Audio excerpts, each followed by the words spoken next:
What's going on, guys? Asian Eyes White Dragon here. So this is a deck profile for the Shard of Greed Gladiator Beast, or Shard of Gladiator Beast as I like to call it, because a couple of people requested for it. So this is the deck profile, and I'll explain some things as I go along. So first off, we're running just one Prisma, one Bestiary, double Darius just because it's really good with the XYZs. It makes it really easy to go for Utopia and Roach. Plus he is 17, which combos quite well with Lance. It's just the numbers work out a lot better. I am running Lanista too, but just two Darius works really well. And then a double quest, just in case one gets bottomless. The off chance that you can go for Levier in this deck, though, it has happened before. You make that basically with Rediari and Monster Reborn, but it doesn't really happen too often, and you usually want to get back Bestiari when Bestiari gets bottomless, if it ever happens, but it's a little bit difficult to do. Next up we got Lanista. I like one Lanista because if they have a Tengu out, I like to go for Lanista and then run over Tengu and then tag out for Laquari. Yeah, you could activate Proving Ground to go with Laquari, but then you can't tag out for Laquari. You never tag in for Lanista, so you don't have to worry about his effect. And he's a winged beast, so he does work with Icarus attack, but the main reason why I'm running him is because I like to go Proving Ground for him to run over something and then go for Laquari. That way I have my 2100 attacker. Because there's no other there's Andal, but Andal's not very good. Next up we got double Laquari, and then one Rediari. Laquari is pretty self-explanatory. He likes to come out and be 2100 attacking. And then Rediari just to remove stuff, remove those global, those dandelions, those Lightsworn names. Just really good card, and just one is enough. So there's only 10 monsters, but you could essentially count these as monsters too, so it's like 13. But the deck really does draw well, and you don't want to clog your hand with multiple Glad Beasts. As long as you have one GB, it's fine because you don't really get another summon in GBs anyways. You can do Call of the Haunted, which I do run. But next up for spells, we've got Dark Hole, triple Lance over here, just because you are going to be using Pot of Dualities, and you get those perfect Glad hands, and then you just set your Lance so you can tag out on their turn. Works really well. Yeah, and the next up we got one Future Fusion. Yes, your only target essentially is Prisma, but Prisma can mill one Glad Beast, and then if you have Call of the Haunted, it just combos really well, and you can mill Bestiari, then just make him Bestiari, and then get it back, and then you can fusion. Pretty good stuff. But yeah, he gets recycled anyways, so it's not really too big of a problem. But sometimes it's kind of unfortunate if you open up Prisma Future Fusion, but usually just summon Prisma and you kind of just play around it. And then next up we got 3 Proving Ground. Usually it adds Lanista just to run over stuff, then I tag out for Laquari.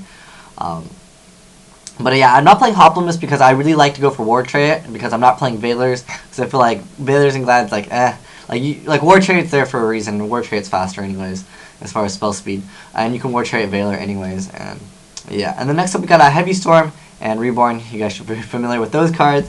And then we got 3 Duality, 3 Shard of Greed. It just makes the deck really good as far as consistency, because if you go first and you get Shard of Greed plus the Duality and the Starlight Road, pretty much if you open up with Starlight Road and Glads, you're pretty much good to go, because the Heavy Storm really hurts Glads, and that is why I'm running 3 Starlight Roads. I wish I could run 3 Heavy Storm.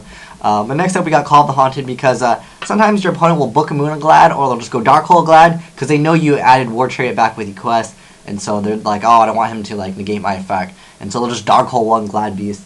And then you could just be like, okay, cool, Call of the Haunted. Or sometimes I'll just Call of the Haunted just so I can activate it. Just so if they happen to go Dark Hole, you can just go Starlight Road. It's just really good. And then next up we got 3D Prison. Because Christie has a problem. When Christie comes out, it's just oh dang, you have options for Icarus attack. You have your War Chariot. But Christie really is a problem to deal with. And yeah, 3D Prison really helps out with that. Plus it gets rid of Venus, when Venus comes out, because Honest is kind of a thing to deal with too.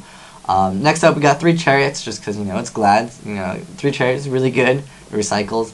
And then we got 1 random Icarus attack, just because I'm not playing any MSTs, because I don't really like to blind MST, and pretty much any big card like a Torrential, a Mirror Force, most of those cards I'll be using Starlight Road to get around anyways. But Icarus attack is just really good. Sometimes I'll just go Darius to get back Equest, and then I'll just leave him there, and they'll be like, what? And then I'll just set my Icarus attack, and then I'm ready to go.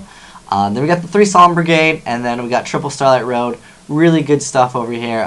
Yeah, if you open up with Starlight Road and you go first, you always have enough to set in Glad, so it's not really a problem. But yeah, pretty much if you get Starlight Road to activate, you basically win, because Glads have really good protection anyways. And then next up, for extra deck, we got a 1-0, 1 Great Tornado. Usually I go for 0, but in the off chance that I like to go for Great Tornado, just because I can send Bestiary to grave. And it's just really good just to send that card to the grave. And then we got a double Geysers, and 1 Herc. Herc doesn't come out too much anymore, just because, like, you know, I mean, you could War Chariot Veiler, but, you know, there's just too many things going on. And, you know, sometimes you just don't have the card advantage in your hand. But next up, we got Catastor, Black Rose, Bryo, Scrap Dragon, Double Stardust for those double Starlight Roads. Atrish, Levier. I mean, sometimes you can get this thing out. But you pretty much just go for Roach and Utopia and Geysers. And sometimes you can go for 0. But anyways, that's my Glad Beast deck. But I'll be uploading another build of this later on for a Hero Lives, because someone asked for that. But yeah, this is my Shard of Gladiator Beast deck. But let me know what you guys think in the comment section below. Maybe you've played it. But thanks for watching, guys. Asian Eyes White Dragon, signing out.